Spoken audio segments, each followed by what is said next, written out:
చెప్తున్నారు. టాప్ ఎగిరిపోవాలి. ఆమె చెప్పటం అంటే అవును కాక, చేసిన ప్రార్థన అంతా కూడా అవును కాక. గట్టిగా ఆమె చెప్దామా?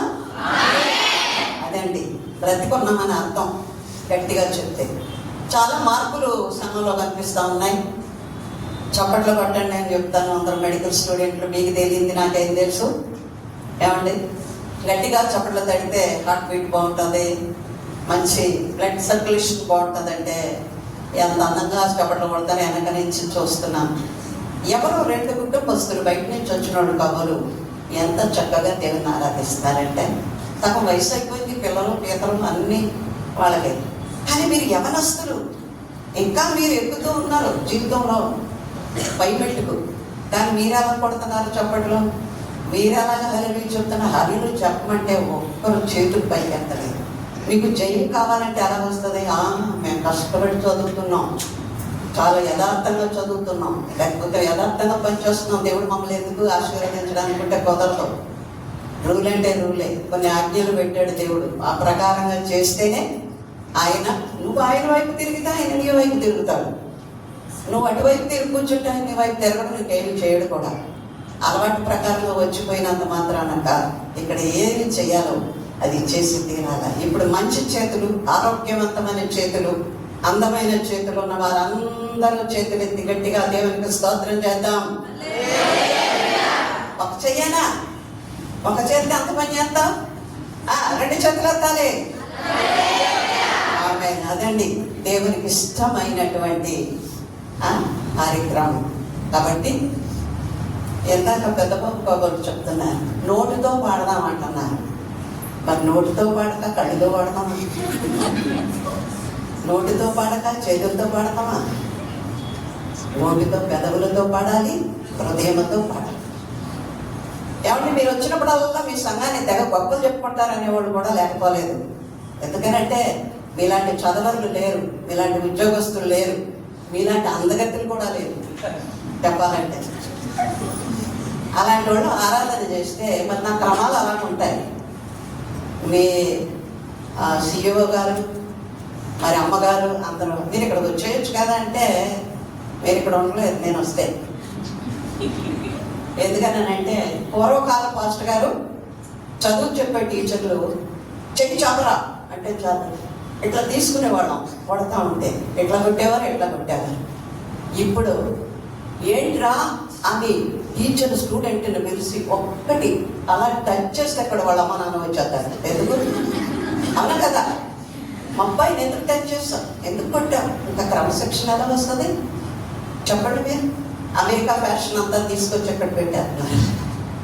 వాళ్ళకి చదువు లేకపోయినా పర్వాలేదు, 13 ఏళ్ళ నుంచే వాళ్ళు ఆ షాపులో పని చేసుకుని కడుపు నింపుకుని బతికేసి ఎట్లనో వాళ్ళకి ఇండిపెండెన్స్ ఎక్కువ. వాళ్ళు ఎవరు డిపెండ్ అవ్వరు. అలా ఉంది ఇండియాలో కూడా. అలా ఉండొద్దండి. ముఖ్యంగా దేవుని సన్నిధిలో 2 భార్యాభర్తలు 2 పిల్లలు తీసుకొని వచ్చారు. వాళ్ళు ఆరాధిస్తుంటే ఎంత ఆనందించారు. ఆ సహోదరుడు చప్పట్లు కొట్టే విధానం, 2 చేతులు ముక్కు దగ్గరికి వచ్చి కొడుతున్నారు. ఇంకొక పెద్ద ఆయన కూర్చున్నారు, అలా ముగ్గుతున్నారు. ఏంటది? ఒక నీటి మీద గాలేస్తే ఏమవుతుందండి? అలలు వస్తాయి కదా, అది మూమెంట్ అంటే. పరిశుద్ధాత్మని ఏమండి, ద స్పిరిట్ ఈస్ మూవింగ్ అని అంటే అదేనమాట.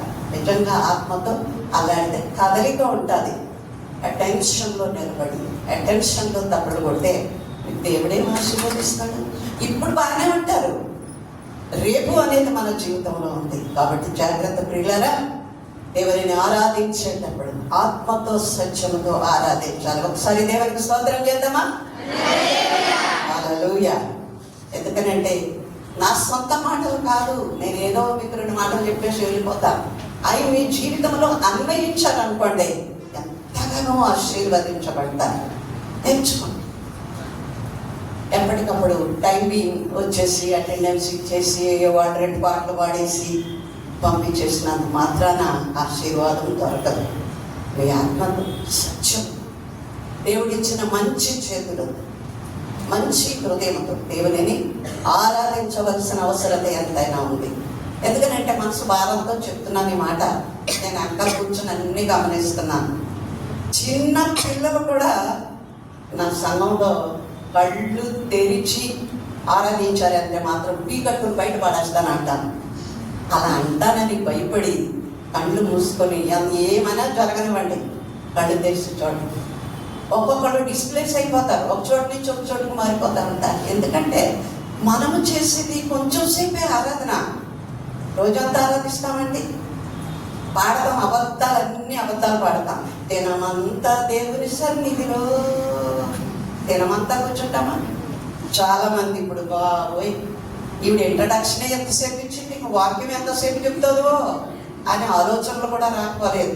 అలాంటి ఆలోచన ఎవరికైనా ఉంటే, ఏదైనా మీకు ముఖ్యమైన పనులు ఉంటే సైలెంట్గా పక్కోళ్ళతో కూడా చెప్పకుండా లేచి వెళితే మీకు ఆశీర్వాదం. అది కూడా అంతే కదండి. ఎందుకు పక్కన డిస్టర్బ్ చేయొద్దు. మీకు పని ఉందా, లేకపోతే విసుగుదలగా ఉందా, నెమ్మదిగా లేచి వెళ్ళడం మంచిది అని ప్రభు అని చెప్పిన మాట. ఎక్కడ 2-3 చాలు, 2-3 కూడిన ఆరాధిస్తారు నా నామంలో, వారి మధ్యలో నేను ఉంటాను, ఉన్నాను. ఇక్కడ ఉన్నాడని నమ్ముతున్నారా? నిజంగా ఇక్కడ యేసయ్య ఉన్నాడని నమ్ముతున్నారా? ఉండే అలాగా ఒకసారి దేవునికి స్తోత్రం చెప్తామా, మహిమ చేద్దామా? ఆమేన్, హల్లెలూయా. దేవుడు మిమ్మల్ని దీవించి ఆశీర్వదించుగాక. నేను వచ్చినప్పుడు అలా ఒక కొత్త మాట చెప్పి వెళ్తాను, ఒక అలవాటు నేర్పించి వెళ్తా ఉంటాను. దావీదు గారు ఒక మాట చెప్పారు 91వ కీర్తనలో, మా దినములు లెక్కించుట. పోయినసారి వచ్చినప్పుడు చెప్పానా? Very good. ఎవరో అమ్మ తలుపుతుంది, నిజమేనా? మా దినములు లెక్కించుట మాకు నేర్పు అన్నప్పుడు మీ దినములు ఎంతమంది లెక్కించుకుంటున్నారు? దినాలన్నీ పోయిన దినాలు వదిలేయండి, కనీసం 2025వ సంవత్సరం నుంచి నేను చెప్పినప్పటి నుంచి ఎన్ని దినాలు మీరు లెక్కించుకున్నారో చెప్తారా? మర్యాదగా మా సార్ పిలుస్తారు, ఒక వారం వాక్యం చెప్పు, మర్యాదగా పెట్టుకో, మళ్ళా పిలుస్తారు. అంతేగాని రూల్స్ పెట్టి మాకేం కర్మాలు నేర్పిస్తారంటే ఈ పప్పులు మా దగ్గర ఉడకవన్నట్టు చదువుతున్నారు. అలా కాదమ్మా, దేవుని ఎదుట మనము ఖచ్చితంగా వాక్యానుసారంగా వెళితే వాక్యము మనల్ని బ్రతికించేది కాదు. ఈరోజు ఎన్నో దినమో ఎవరన్నా కనీసం గుర్తుపెట్టుకున్నారా? చెప్తారా? సంవత్సరానికి ఎన్ని దినాలు? 365 దినాలు. ఎన్ని దినాలు గడిచిపోయినాయి? మా కోళ్ళు ఎలా ఆలోచిస్తుంది? మా కోళ్ళు అంటే మేడం గారు కాదండి, ఇక్కడ కోళ్ళు ఉన్నది, 2 కోడళ్ళు ఉన్నారు, పోటీ పడుతున్నారు. శివ ఆలోచించేస్తుంది. అది ప్రతి దినము ప్రాక్టీస్లో ఉంటే టక్కుని చెప్పగలుగుతారు. ఈరోజు 174వ రోజు. దేవునికి స్తోత్రం, హల్లెలూయా. మరణము నుండి మన ప్రాణమును, కన్నీళ్లు విడవకుండా మన కన్నులను, జారి పడిపోకుండా మన పాదములను తప్పించి 2025వ సంవత్సరము 174వ రోజులోనికి ప్రభు తీసుకొని వచ్చారు. హల్లెలూయా. అలా చల్లబడిపోవద్దు, నేను నన్ను సేపు చేతులు వేస్తూనే ఉండాలి. హల్లెలూయా. ఆమేన్. అప్పుడు మీకు జయం. చాలాసార్లు చెప్పాను, చెయ్యట్లేండి. Hello, hi. ఎవరికండి? దేవుడు ఏం చేస్తాడు? నేను సభ్యుని నడుతున్నా. హాయ్ చెప్పు.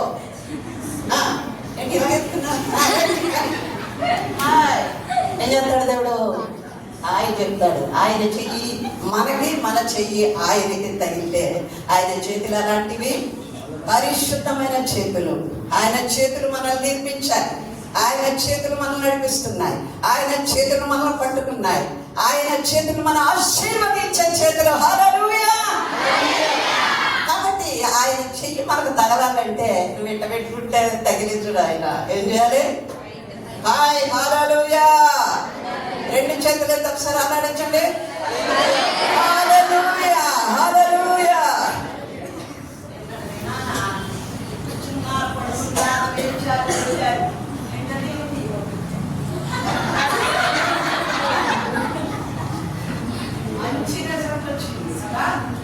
ఒక్కొక్కళ్ళు చెప్తుంటే ఎంత నవ్వొచ్చిందో. యోగాంధ్ర ఎంతమంది మీరు వెళ్ళొచ్చారు నాకైతే తెలియదు. వాళ్ళని ఏం చేయమంటే అక్కడ అలా చేసి వచ్చారు, పడుకున్నారు, సాపు సంకలో పెట్టుకొని వచ్చేసారు. మరి అవన్నీ ఎందుకు చేస్తారు? ఆరోగ్యంగా ఉండాలంట. ఆరోగ్యంగా ఉంటే యోగా చేస్తే ఆరోగ్యంగా ఉండాలంట. మనము దేవుని వాక్యమును ధ్యానిస్తే, దివారాత్రములు ధ్యానిస్తే ధన్యులమవుతాము, ఆరోగ్యంగా ఉంటాం. దేవునికి స్తోత్రం కలుగును గాక. ఇంతవరకు కొన్ని మాటలు మిమ్మల్ని హెచ్చరించడానికి, మీరు మర్చిపోకుండా, ప్రతిదానికి కొన్ని రూల్స్ రెగ్యులేషన్స్ ఉంటాయి, ఆ ప్రకారంగా వెళ్ళాలి. వెళ్ళకపోతే దెబ్బతింటాం. కాబట్టి ఆరాధించి వెళ్ళదు. ఆ పాట నాకు చాలా ఇష్టం అండి. ఏమండి ఓ శరణం పాడతారా అయ్యా? ఆరాధించు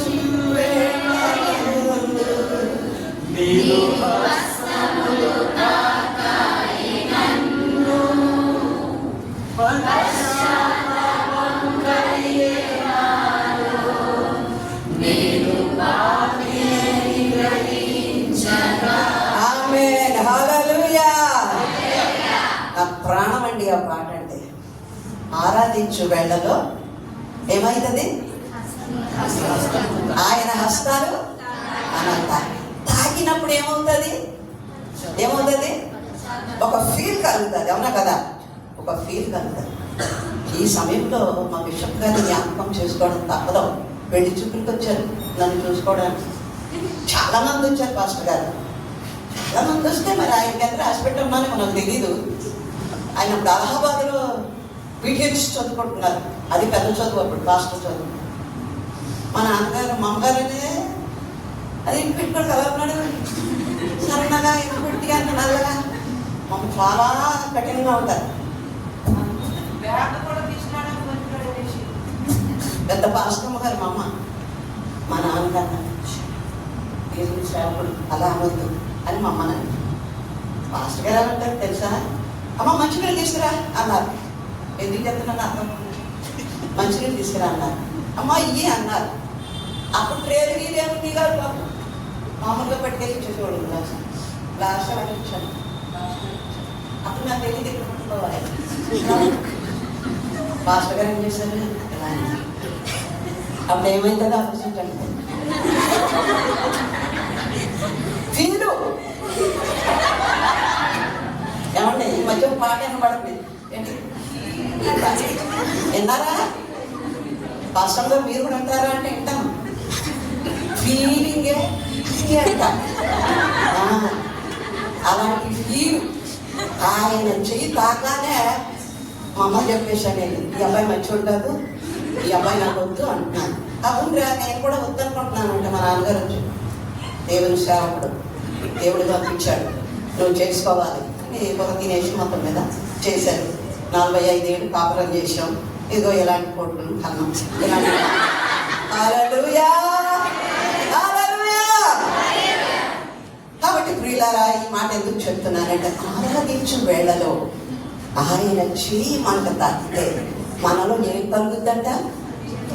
పాపానికి పశ్చాత్తాపం కలుగుతుందంట. అర్థమవుతుందా? ప్రభువా, పాపిని ప్రభు ఈ వారమంతా మాటలో, చేతలో, చూపులో, క్రియల్లో, తెలిసిందో తెలియకుండానో ఏ విధంగానైనా నేను పాపము చేస్తూ ఉన్నాను ప్రభువా. పరిశుద్ధమైన నీ చెయ్యి నాకు తాకడానికి అర్హురాలు నేను కాదయ్యా, నేను అర్హుడను కాను. నువ్వు ఎప్పుడైతే నన్ను తాకుతావో నేను పరిశుద్ధుడనవుతాను, పరిశుద్ధురాలనవుతాను అని ఆ ఫీల్తో మనము పాడవలసిన వారే. అందుకే మాట చెప్పాను కానీ మరి ఇంకేం కాదండి. మరి ఎప్పుడు కూడా ప్రసంగాలు చేసేటప్పుడు బిగిసిపోయి స్టిక్ అయిపోయి వాక్యంగా అని చెప్పేస్తూ ఉంటే ఉల్లాసంగా ఉండదు. అందుకని ఇలాంటివి కొంచెం చెప్తా ఉంటాను. చాలా మంది ఏమో కూడా అబ్బా పెట్టగదలు ఈ మాటలు చెప్తుంది కానీ వాక్యం ఉండదు అనుకోమండి. ఇప్పుడు వాక్యంలోకి వస్తాను, మీ దాట తీస్తాను, అర్థం చెప్పాలి. నేను ఒక్కదాన్ని వాగడం కాదు, మీరు కూడా రిప్లై ఇవ్వాలి.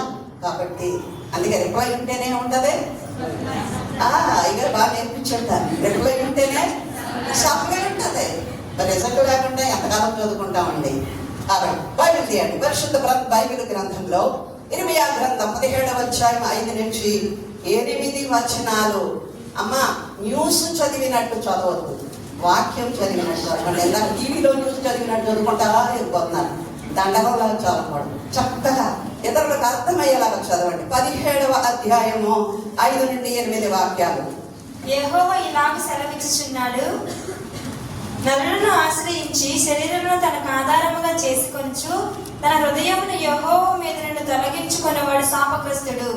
వాడి ఎడారిలోని అర్హ వృక్షము వలె ఉండెను, మేలు వచ్చినప్పుడు అది వానికి కనబడదు. వాడు అడవిలో కాలిన నేలయందును నిర్జనమైన చెవిటి భూమి యందును నివసించును. యెహోవాను నమ్ముకున్న వాడు ధన్యుడు, యెహోవా వానికి ఆశ్రయముగా ఉండును. వాడు జలముల యొద్ద నాటబడిన చెట్టు వలె ఉండును, అది కాలువల వారును దాని వేర్లు తన్నును. వెంటకరను దానికి భయపడదు, దాని ఆకు పచ్చిగా నుండును. వర్షం లేని సంవత్సరం నా చింత నొందదు, కాపు మానదు. దేవుడు తన పరిశుద్ధ వాక్యమును మన వినికిడిలో ఆశీర్వదించునుగాక. ఒకవైపే వినపడుతుంది, గట్టిగా అందరూ కలిసి ఆమె. దేవునికి మహిమ కలుగునుగాక. ఈ సమయంలో వాక్యము కొరకు ఒక మాట ప్రార్థన చేసుకుందాం. పరిశుద్ధుడా పరమ తండ్రి, అయోగ్యురాలనైన నన్ను నీ బిడ్డల ఎదుట నిలబెట్టుకున్నావు ప్రభా. నా నోటి మాటలు, నా హృదయ ధ్యానము నీకు అంగీకారముగా ఉండినట్లు ప్రతి వారి హృదయములు తెరవండి, ప్రతి వారి చెవులు తెరవండి ప్రభా. ప్రతి వారి కన్నులు నీ వైపు చూచేలాగా నాయన చూచినది విన్నది గ్రహించి తమ హృదయాలలో భద్రపరుచుకుని ఆ ప్రకారంగా నడుచుకున్నట్టు పరిశుద్ధాత్మ దేవుడా మీ సహాయం అందించమని యేసు నామమున అడుగుచున్నాను తండ్రి, ఆమేన్. ఒకసారి మీరు మాస్టర్ గారు మీ సంఘానికి కొంచెం బ్యాటరీ బాగా ఛార్జింగ్లో పెడతా ఉండాలి. ఏమంటే ఫోన్కు కొంచెం 50% వదిలి అలవాటుపోతాం మనం. వెంటనే ఏం చేస్తాం, ఛార్జింగ్ పెట్టేస్తాం. అలాగే ఒకసారి ఆమెనంటే రెండోసారి మళ్ళీ డౌన్ అయిపోతుంది బ్యాటరీ. కాబట్టి దేవునికి స్తోత్రం కలుగును గాక. హల్లెలూయా. ఇక్కడ రాయబడినటువంటి వాక్యాన్ని కొద్దిసేపు మనం ధ్యానించుకుందాం ప్రియులారా. దేవుని నమ్ముకుని దేవునిని ఆశ్రయించిన వారి జీవితాలు ఎలా ఉంటాయి అర్థమవుతుందండి. దేవుని నమ్ముకుని దేవునినే ఆశ్రయించి దేవుని మీద ఆధారపడి ఉన్నవారి జీవితాలు ఎలా ఉంటాయి. దేవుని నమ్మకుండా దేవునిని పక్కన పెట్టి దేవునిని ఆశ్రయించకుండా మనుష్యులను నమ్ముకొని మనుష్యులను ఆశ్రయించిన వారి జీవితాలు ఎలా ఉంటాయి అనేది ఎగ్జాంపుల్కి 2 చెట్లు, 2 వృక్షాలు, 2 చెట్లను మీకు చూపిస్తాను. కాబట్టి కొంచెం శ్రద్ధగా వినండి. ఇక్కడ చక్కని వాక్యములో ఇర్మీయా గ్రంథం 17:5-8 ఇంటికి వెళ్ళి కూడా మీరు చదవాలని మనవి చేస్తున్నాను. ఈ వచనాలు ధ్యానం చేస్తున్నప్పుడు నరులను ఆశ్రయించి ఆ తర్వాత శరీరులు, వాడు కూడా నరులే, శరీరులను ఆధారముగా చేసుకొని ఏమండి తమ హృదయమును దేవుని మీద నుంచి తీసేసి అంటే తొలగించిన వాడు ఎవడండి? శాపగ్రస్తుడు. దేవుని మీద ఆధారపడకుండా ఉండేవాడు శాపగ్రస్తుడు. దేవుని ఆశ్రయించిన వాడు శాపగ్రస్తుడని దేవుని వాక్యము సెలవిస్తా ఉంది. వాడు ఎలా ఉంటాడయ్యా? ఎవరో దేవుని విడిచిపెట్టి దేవుని మీద ఆధారపడకుండా దేవుని మీద నమ్మిక ఉంచకుండా ఉన్నవాడు ఎలా ఉంటాడంటే 2 చెట్లు అన్నాను కదా. మొదటి చెట్టు ఎలా ఉంటుందో చూడండి. ఎడారిలో చెప్పాలమ్మా అలా చూడండి. అరూహ మైకెందుకు అది అరూహ వృక్షము వలె ఎలా ఉంటాడండి? పాస్టర్ గారు కానీ ఎవరు కానీ ఒక ఓపెన్ ఛాలెంజ్. అరూహ వృక్షం అనగానేమి అత్తమా చెప్పు. నువ్వు రోజు బైక్ రోడ్లో పెట్టుకుని కానీ చదువుతావు నాకు తెలుసు కాబట్టి చెప్పు, నీకు తెలిసి ఉండాలి. అరూహ వృక్షం అనగానేమి? Very simple answer. అరూహ వృక్షం అంటే ముళ్ళ చెట్టు. ఏంటంటే ముళ్ళ చెట్టు. అరూహ వృక్షంలా ఉంటాడంట. ఎవరు? దేవుని నమ్మకుండా మనుషులు నమ్ముకుని దేవుని మీద మనసు లేకుండా మనుషుల మీద ఆధారపడి ఉన్నవాడు జీవితం ఎలా ఉంటుందట చెప్పాలి? ముళ్ళ చెట్టులాగా ఉంటుంది. అరూహ వృక్షంలాగా ఉంటుందట. వాడికి మేలొచ్చినా కనబడదు, కీడొచ్చినా కనబడదట. వాడు ఇంకా ఎలా ఉంటాడట, అడవిలో కాలిన నేలను నిర్జనమైన చవిటి భూమి యందు నివసిస్తాడు అని రాయబడింది. చక్కగా విపులంగా మీకు అర్థమైపోతుంది. మనకు అందరికీ అలవాటైన ఒక వాక్యం ఉంది, 118 దావీదు కీర్తన, అందరికీ తెలిసిన మాటే. 8-9 వాక్యాలలో మనుష్యులను నమ్ముట కంటే ఆశ్రయించటమే, రాజులను నమ్ముట కంటే ఆశ్రయించటమే. దేవుని నమ్ముకొని దేవుని ఆశ్రయిస్తే మేలు మేలు మేలు. మనం ఎవరిని ఆశ్రయిస్తున్నాం, ఎవరిని నమ్ముకుని ఉన్నాం అనేది వాక్యం వినేటప్పుడు మీకు మీరే ప్రశ్న వేసుకోవాలి హృదయంలో. నేను ఎవరి మీద ఆధారపడి ఉన్నాను, నేను ఎవరిని ఆశ్రయించి ఉన్నాను, నేను ఎవరిని నమ్ముకున్నాను అని చెప్పి మనం ప్రశ్నించుకోవాలి. ఏమండి, భార్య భర్తను నమ్ముతుంది. ఎందుకు నమ్ముతుంది? కడసి వరకు ఆయన నన్ను కాపాడతాడు అని నమ్ముతుంది. భర్త భార్యను నమ్ముతాడు. ఎందుకు నమ్ముతాడు? టైంకి నాకు ఫుడ్ చేసి పెడుతుంది, టైంకి నా బిడ్డలను చూసుకుంటుంది, టైంకి ఇంటిని కాపాడుకుంటుంది, నాకు సమస్తము సౌఖ్యాలు సమకూరుస్తుందని బ్రతుకు కాలం అంతయు నీతో నేను నమ్మకముగా కాపురము చేయుదును అని ప్రమాణం చేస్తాడు. అర్థమైందా? ఇది మనుషుల యొక్క నమ్మకం. కానీ మనుషుల నమ్ముట కంటే, రాజులను నమ్ముట కంటే దేవుని మనము నమ్మాలి. నరులను నమ్ముకుని నరులను ఆశ్రయిస్తే ఏమవుతాడన్నాను? చెప్పాలి, నోరు తెచ్చి ఆన్సర్ రానుకొని ప్రకటించి. నరులు నమ్ముకొని నరులను ఆశ్రయిస్తే ఏమవుతావు? శాపగ్రస్తులు అవుతాం. కాబట్టి గమనించాలి. మరి ఇక్కడ అంటాడు, నరులను నమ్ముకొని ఆశ్రయిస్తే శాపగ్రస్తుడు, వాడు ధన్యుడు ఎన్నటికి కాలేడు. మరి ఎవరు ధన్యులు? ఒక ప్రశ్న. ఎవరు ధన్యులు? 128వ దావీదు కీర్తన అంతా కూడా మరి కుటుంబస్తులైన వారు లేక ఒంటరిగా ఉన్నవారైనా ముందుగా చదువుకుంటే మంచిది. ఎందుకంటే చదవండి, ఇక్కడ వద్దులేండి. యెహోవా యందు భయభక్తులు కలిగి ఆయన త్రోవల యందు నడుచు వారందరూ ధన్యులు. యెహోవా యందు ఏం కావాలి? మొదట పిల్లికి భయపడతాం కదా, కుక్కతో భయపడతాం, బల్లికి భయపడతాం కదా, కాకరోచుకు భయపడతాం, అన్నిటికీ చిన్నవాడికి భయపడతాం. కానీ దేవునికి మాత్రము, దేవుడు చూస్తున్నాడని కూడా మనము భయపడం. కానీ ఇక్కడ ఏమంటాడు? దేవుని యందు భయభక్తులు కలిగి ఆయన చెప్పిన త్రోవలలో నడుచు వారందరూ ధన్యులు. ఇంకా అక్కడ ఆ వాక్యం అంతా చదువుకుంటే మనందరికీ తెలుసు. వాళ్ళ కష్టార్జితం వాళ్ళు తింటారు, వాళ్ళ పిల్లలను చూస్తారు, ఆరోగ్యంగా ఉంటారు, ఇంకా అన్ని అక్కడ ఉన్నాయి. అవన్నీ నేను వివరించిన అవసరం లేదు. నరులను నమ్ముకొని నరులను ఆశ్రయించే వారి జీవితం ఎలా ఉంటుందో మనము తెలుసుకున్నాం. ఎలా ఉంటుంది? అరూహ వృక్షము వలె అలా జీవితాలు. అరూహ వృక్షం అనగా మళ్ళీ మర్చిపోకండి, ముళ్ళ చెట్టు. కాబట్టి అది ముళ్ళ చెట్టును ఒకసారి వివరించుకుంటే, ముళ్ళ చెట్టు దగ్గరికి ఎవరైనా వెళ్తారండి? ముళ్ళ చెట్టు చాలా ఎంత అందంగా ఉంది అని అనేవాళ్ళు ఎవరైనా ఉన్నారా?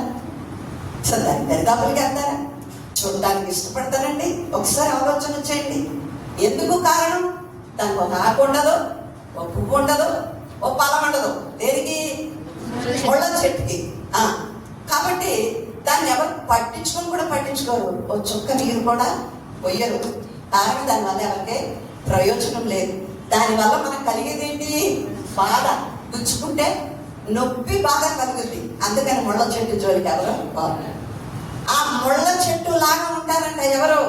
మనుషులను ఆధారముగా చేసుకొని దేవునిని పక్కన పెట్టి దేవునిని ఆశ్రయించకుండా ఉండే వాళ్ళ జీవితం ముళ్ళ చెట్టు లాగా. అంటే నిన్నెవ్వరు కూడా పట్టించుకొని, నీ బాక చూడరు, నీకు హెల్ప్ చేయరు, నీ మీద జారి పడరా అని అర్థం తెలుసుకోండి. అక్కడ ఆశ్చర్యంగా పెరుగుతున్నటువంటి ఒక వృక్షం, దాని పేరే, అది ఎక్కడ ఉన్నదంట? వాక్యంలో ఉంది కదా. అరుహ వృక్షం ఎక్కడ పెరుగుద్ది?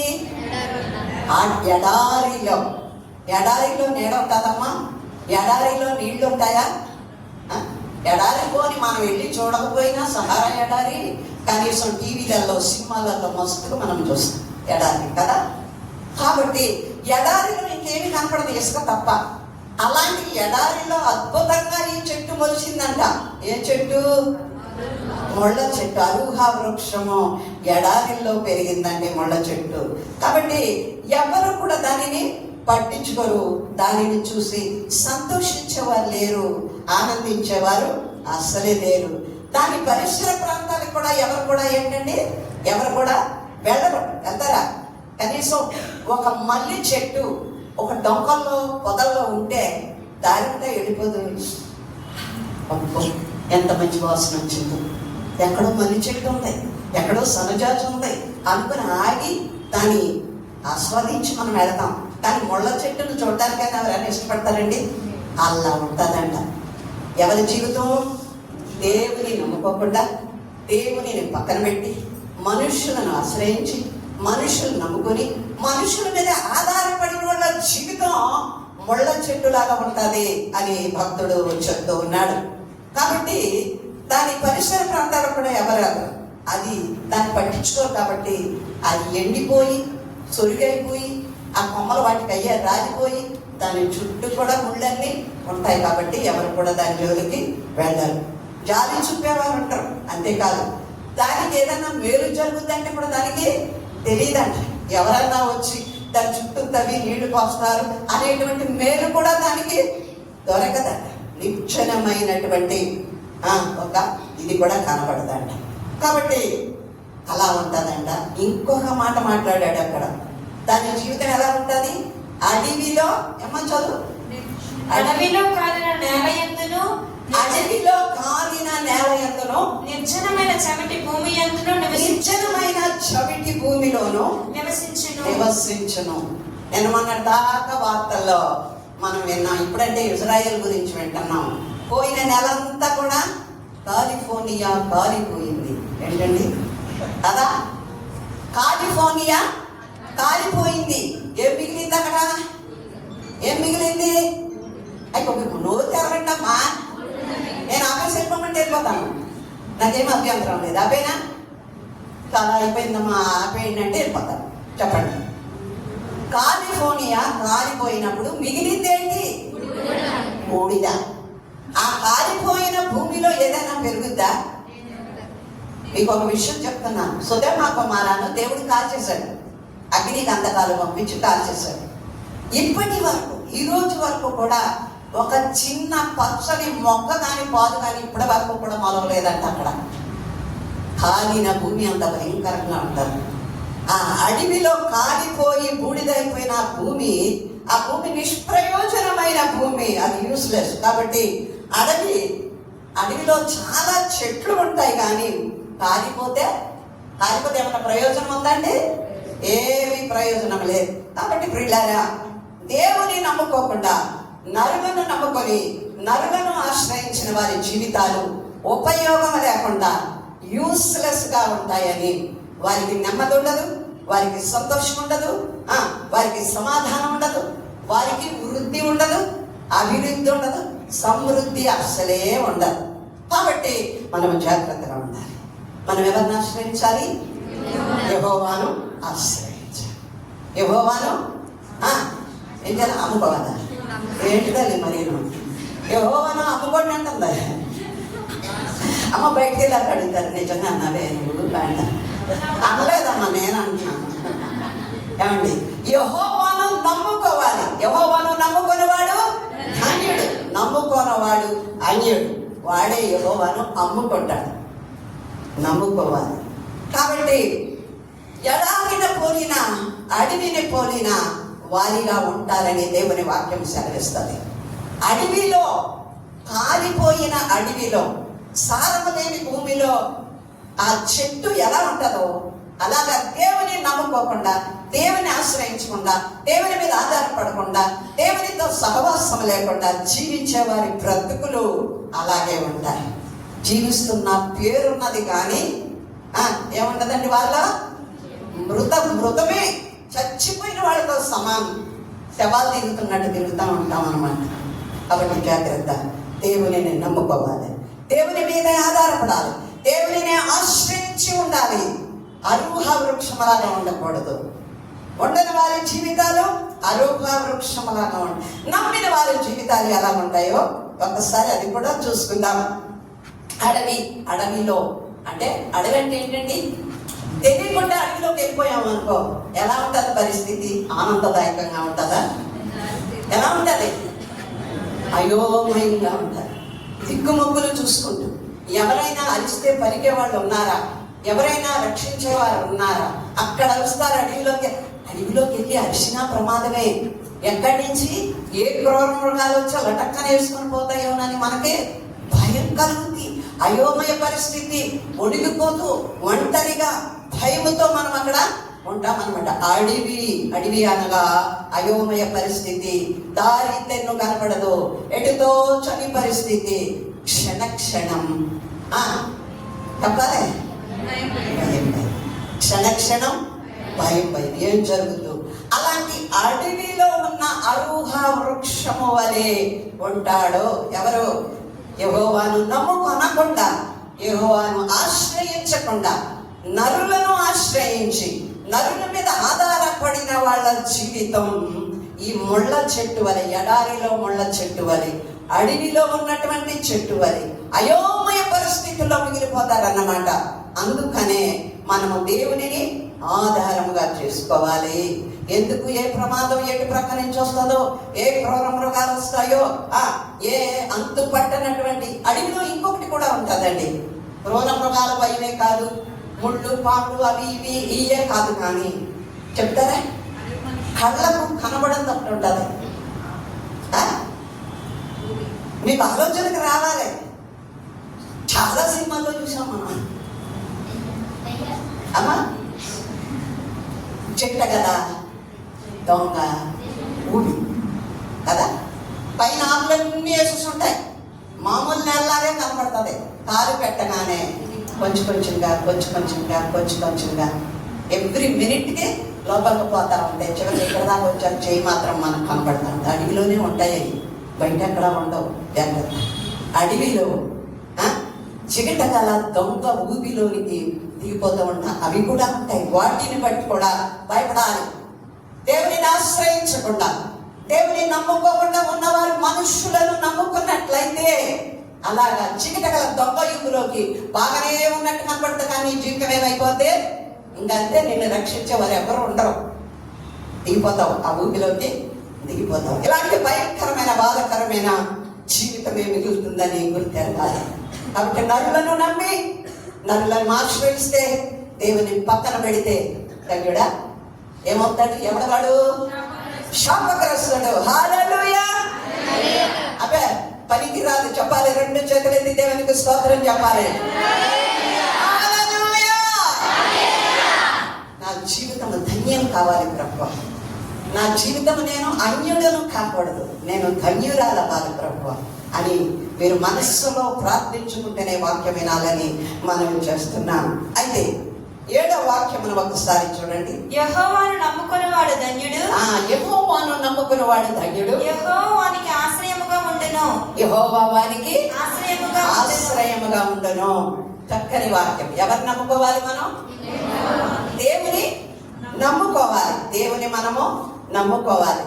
మనం ఒకసారి ఒక ప్రశ్న వేసుకున్నట్లయితే, యెహోవా ఎవరు? అదేంటండి మళ్ళా చివరి నుంచి మొదటికి వచ్చారండి. యెహోవా యెహోవా యెహోవా అంటున్నారు, మళ్ళీ యెహోవా ఎవరంటారండి? చెప్పండి, యెహోవా ఎవరు?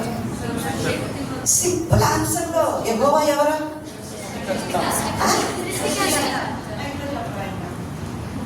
రక్షకుడు. వెరీ గుడ్, వెరీ చాలా మంచిది. గట్టిగా చెప్పలు కొడతారా అమ్మాయికి? చాలా మంది దానికి ఉంటుందండి, మన దగ్గర అనుకొని చాలా మంది కొట్టట్లా. అంత గట్టిగా చెప్పలు కొడదాం. ఎందుకో తెలుసా? అది దేవునికి మహిమ. యెహోవా ఎవరు అని అంటే రక్షకుడు. ఆయన రక్షకుడు. 100వ కీర్తన ఒకసారి చూసుకున్నట్లయితే, యెహోవా ఆయనే మనలను పుట్టించను. ఆయన ఎవరంటే? పుట్టించాడంటే ఎవరైనా మన క్రియేటర్, మన సృష్టికర్త. ఇప్పుడు 7 కర్తలు చెప్తాను చూడండి. ఒకటే ఆయన మన సృష్టి చెప్పాలి, సృష్టికర్త. రెండవది పుట్టించేసినోడు వదిలేడు, పోషణకర్త. రెండవది ఎవరండి? ఒక ఆమె 7 మంది పిల్లలు అనేసింది మా సంఘం. అమ్మ వేరే పని పట్టలేదా, నాకు వచ్చినోడు నీరు పోయిడా, పోతాడు. ఇంకేం చేయలేదు, నాకే ప్రశ్న చేస్తాను. నాకు వచ్చినోడు నీరు పోతాడని. ఈ రోజుల్లో కూడా అప్పుడేమన్నారు, 2 లేక 3 అన్నారు. అది వదిలే ఇద్దరు నీ కోళ్ళు నాకు ఒకళ్ళు అన్నారు. ఇప్పుడేమంటున్నారు, నాకు నువ్వు నీకు నేను అంటున్నారు. అసలు పిల్లలు ఏం వద్దంటున్నారు. పిల్లలు వద్దంటే అవుతుందా, అసలు నాకు పెళ్ళే వద్దంటున్నారు. రోజులు ఎలా మారిపోయినాయి చూసారండి. రోజులు కాలము సమీపం అయిపోతుంది, అన్నిటి అంతము సమీపమై ఉన్నది. హల్లెలూయా. కడవరి దినాలలో అతిశయోక్తి ఇలాగా మనకు వినబడుతూ ఉంటుంది. కాబట్టి యెహోవాను నమ్ముకున్నవాడు ధన్యుడు. యెహోవా ఎవరు? ఆయన మన సృష్టికర్త, ఆయన మన పోషణకర్త. సృష్టించిన వాడు మనల్ని పోషణకర్త. అంతేనా? పోషించి ప్రతి కీడు ప్రతి అపాయం నుండి ఆయన మనల్ని రక్షించేటువంటి రక్షణకర్త. అంతేకాదు, మన మీద ఎవరైనా న్యాయముగా తీర్పుకు వచ్చినప్పుడు మన పక్షముగా ఉండి తీర్పు తీర్చే న్యాయకర్త ఆయన. అంతేకాదు, ఆయన మనకి మార్గదర్శకుడు, ఆదరణకర్త. ఏం కర్త అండి? ఆదరణకర్త. తర్వాత ఆయన మనకు ఆలోచన కర్త.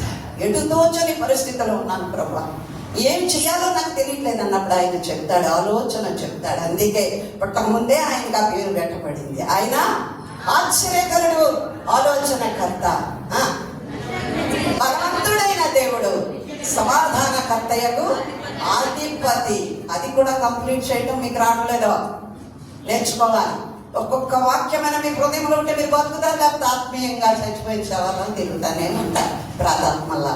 అలా వద్దమ్మా. మీకు నమస్కరించి చెప్తున్నాను, నిరీక్షణ అసెంబ్లీ వారికి, విన్యాడ్ ఫెలోషిప్ వారికి ఒక వాక్యమైన మీ హృదయంలో ప్రతి దినము ఉండాలి. దేవునికి స్తోత్రం. చచ్చిన వారి వలె ఉండకూడదు, క్రీస్తుతో కూడా బ్రతికించబడిన వారమై సజీవులుగా ఉండాలని మీరు దేవుని ఎదుట మనవి చేసుకోండి. అయినాయమ్మా 6 కర్తలు అయినాయా? 7వ కర్త ఎవరో తెలుసా? విధవరాళ్ళు ఎంతమంది ఉన్నారో వాళ్ళు అంతమందికి కూడా చెప్తున్నాడు దేవుడు. నిన్ను సృష్టించిన వాడను నేను నీకు భర్తనై ఉన్నాను. కర్తే కాదండి, భర్త కూడా అంట. అదేంటండి, అది ఎక్కడ ఉంది అంటారా?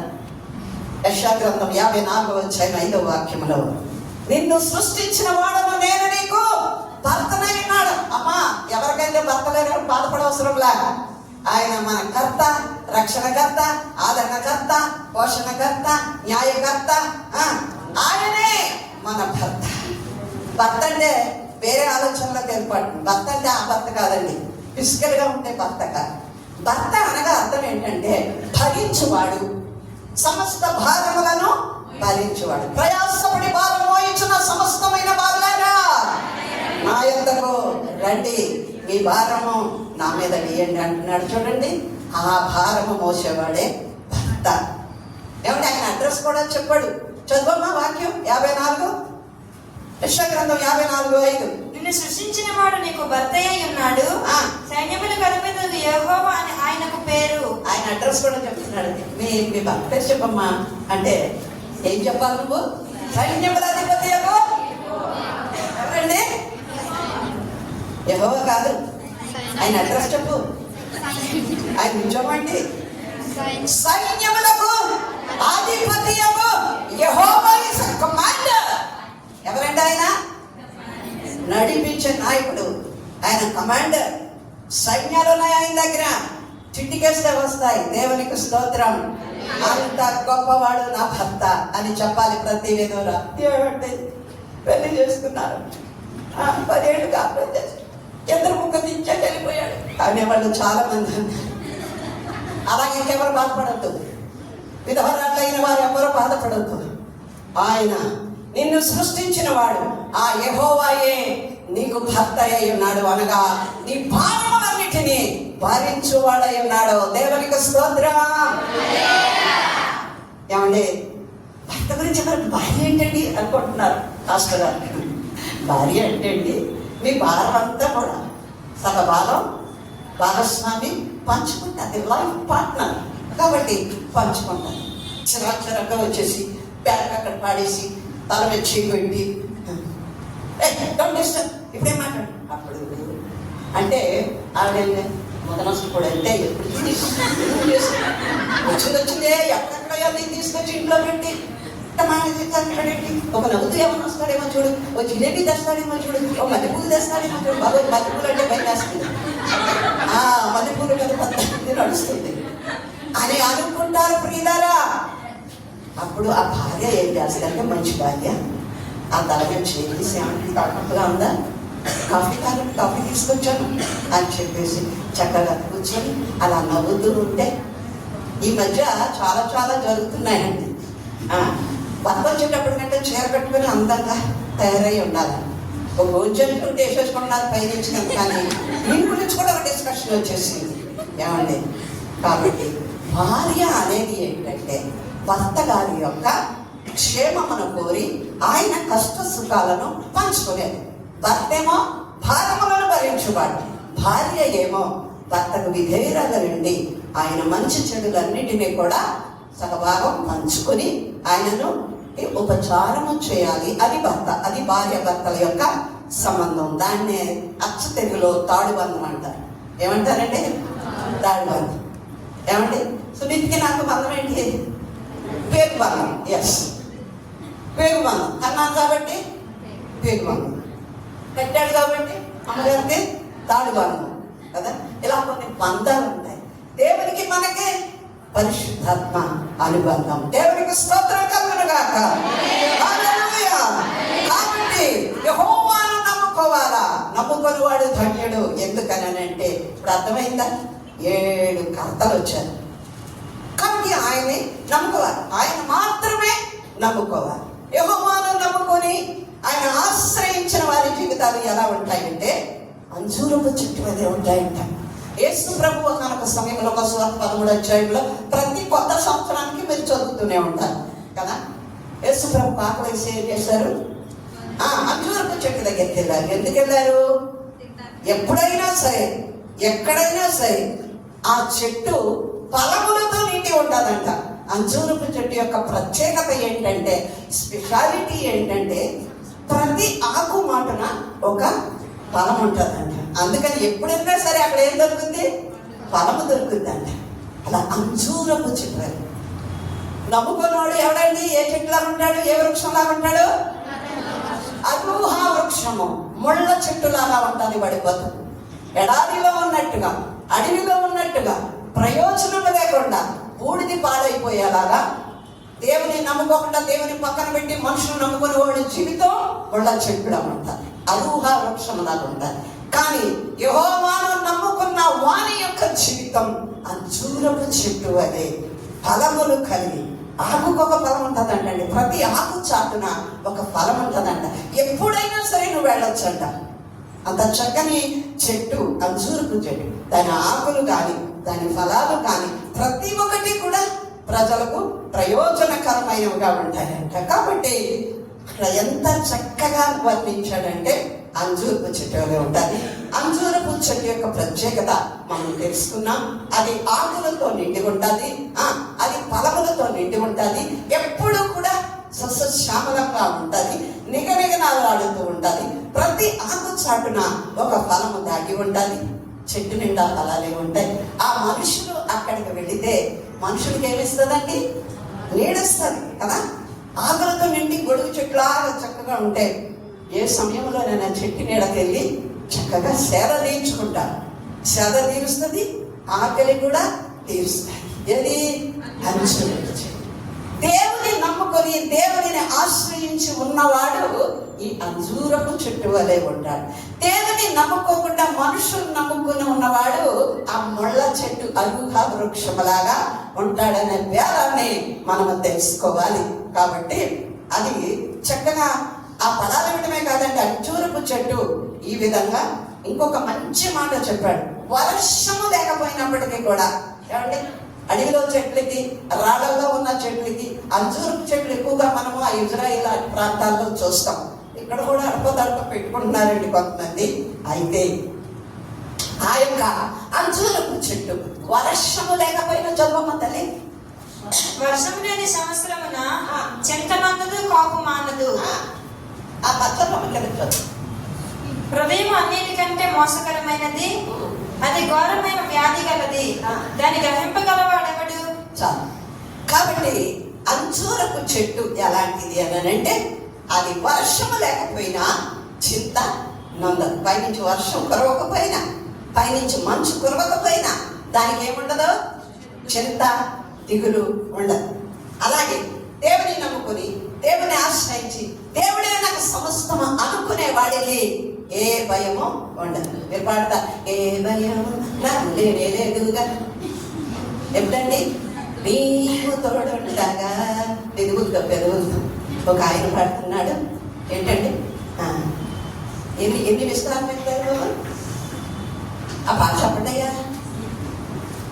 మర్చిపోయానండి. వేలాది వేలాది నదులంతా. అయ్యగారు, ఎవరైనా ఎంత పోగొనుంటాయో తెచ్చుకున్నారా ఇక్కడికి? ఇంపి చేయండి. కొబ్బరి నూనె పళ్ళు తెచ్చుకోవాలా? ప్రేరాలు అమ్ముతున్నారు, కొనుక్కుంటాం అవసరం అయితే మెరాకిల్కి వెళ్ళి. అంతేగాని ఇక్కడ తెచ్చుకోమని. అది కూడా దేవుడికే. వేలాది నదులంతా విస్తారమైన తైలం ఇచ్చేస్తాడంట దేవుడికి. రాష్ట్రపుత్రుని ఇచ్చేస్తాడంట. ఇస్తామండి? ఎందుకండి మరి రాసేవాళ్ళు రాస్తున్నారు, మ్యూజిక్ పెడుతున్నారు, అమ్ముకునే వాళ్ళు అమ్ముకుంటున్నారు, డబ్బులు తీసుకుంటున్నారు, బాగానే ఉన్నారు. పాడేవాళ్ళైనా కొంచెం ఆలోచించాలి. వేరు చేయక నీవు ఉండాలి. అందరూ నేర్చుకోండి మంచి పాట.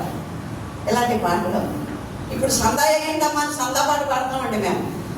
నాకు ఉన్నవన్నీ నేను ఇచ్చినవేనయ్యా, నీ ఇచ్చాడంటే అన్నీ అడిగానంట. మరి ఆయనకి ఇవ్వడానికి జేబులో చేయబెట్టి 100 రూపాయలు మార్చి, చిన్నోడికి 10, పెద్దోడికి 10, 3 10, 30 అయ్యా, నాకు 50, నీకు 20, 100. ఎంత ఇచ్చినవన్నీ దేవుడు ఇచ్చినాయనంట. కానీ ఇక్కడ మార్చుకొచ్చి మళ్ళా గుళ్ళో ఇస్తారు. మళ్ళీ తీసుకొచ్చి గుళ్ళో భార్యకి బిడ్డకి పంచిపెట్టి అలాంటివి ఉన్నాయి మాకు. మీకు లేవు, చక్కగా మీరు జాగ్రత్త పట్టుకొని వచ్చి ముందే చేసేద్దాం. ఏమంటే ఇచ్చినవన్నీ నీవు ఇచ్చినవేనయ్యా అని పాడుతున్నాడు. కాబట్టి మనం గమనించాల్సింది ఏంటంటే, యెహోవాను నమ్ముకున్నవాడు ధన్యుడు. వాడు ఎలా ఉంటాడు? ఏమండి, 1వ కీర్తన 1వ వాక్యం తెలుసండి?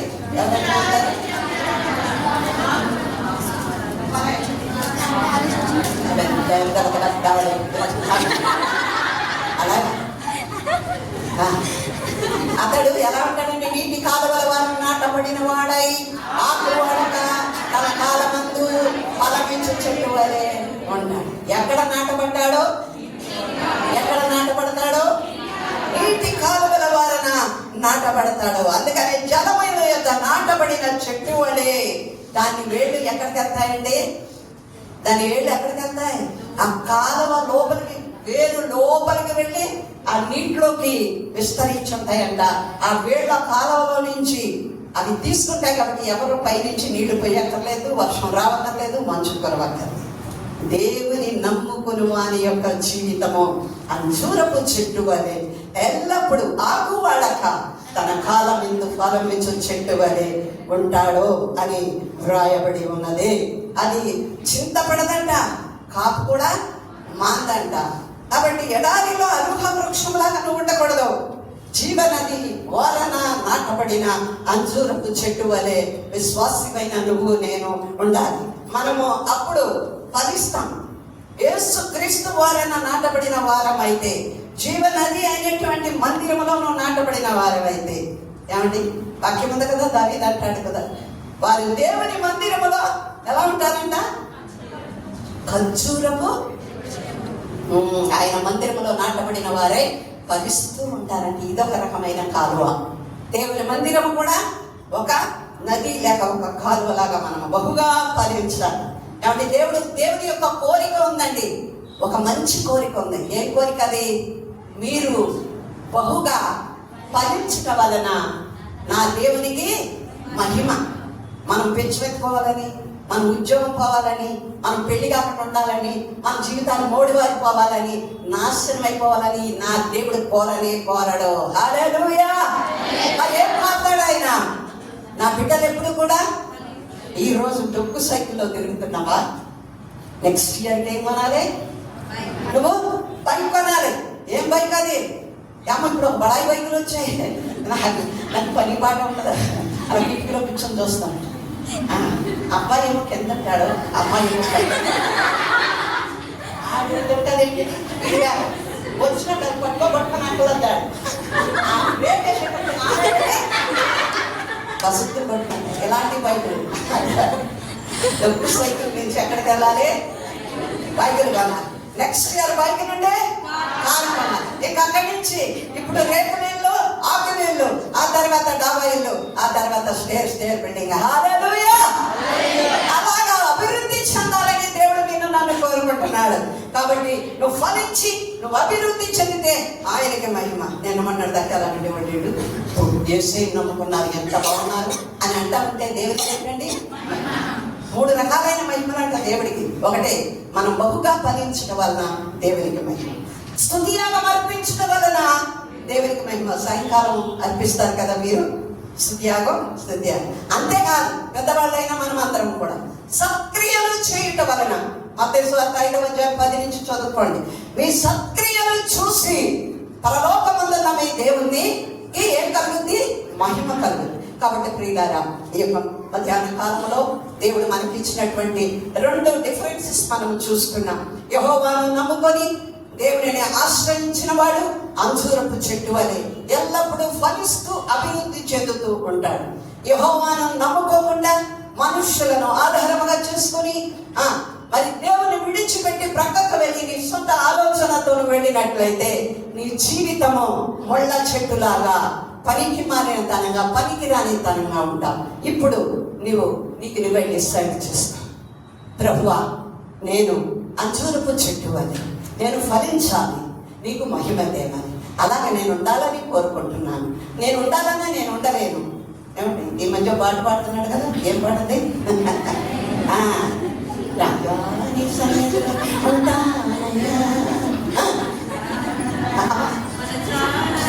ఉంటానయ్యా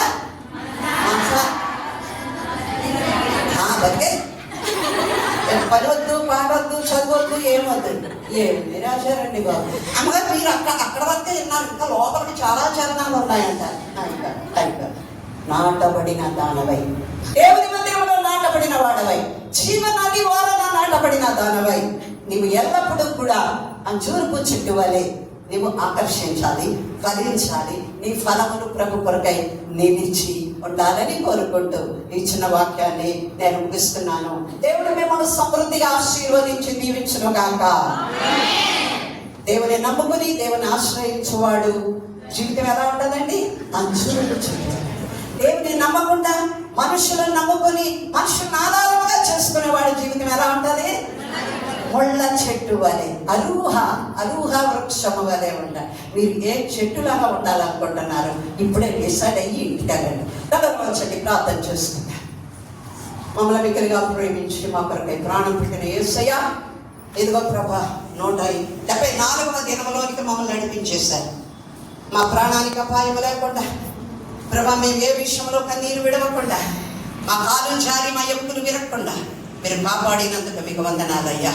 ఈ సమయంలో ప్రభు నీ బిడ్డలకు ఒక హెచ్చరిక, ఒక తీర్మానం చేసుకోమని మీరు మాట్లాడారయ్యా. ప్రభువా, ఇదిగో నిన్ను నమ్ముకున్నవాడు ధన్యుడు, నిన్ను ఆశ్రయించేవాడు ధన్యుడు. ప్రభువా, వాడికి నువ్వు కావలిగా నీ దూతలను పంపుతావు.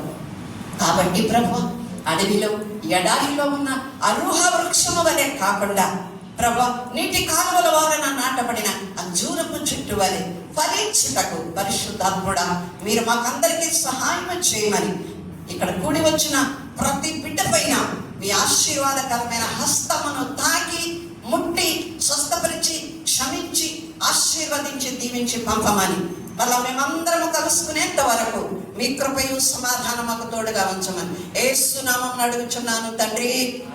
గట్టిగా ఆమేన్ చెప్తాం. ఆమేన్. God bless you. అందరికీ వందనాలు.